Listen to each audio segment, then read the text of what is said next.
It's becoming a battle of endurance. France is throwing everything it has at what is now the country's biggest wildfire in modern history.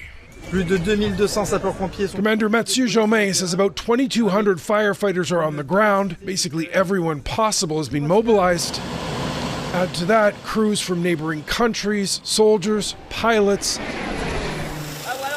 and volunteers. Civilians are turning up to hose down hotspots. Even in areas where the main fire has passed, some spots continue to smolder. Flavien Dubuc says they're trying to do smaller jobs so firefighters can focus on the bigger fires. Sylvain Bureau spent the day at a lake filling tanks for firefighters and civilians.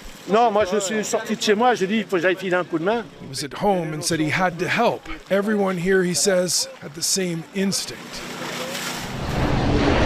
In France, the Gironde region west of Bordeaux has been the hardest hit. Wildfires have burned more than 400 square kilometers and forced more than 200,000 people from their homes.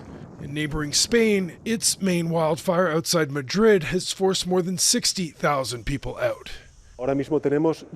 The Spanish Prime Minister says there are 10 active wildfires. In one case, a fire that had been under control reignited due to weather conditions. On top of heat and wind, authorities are also having to battle fatigue.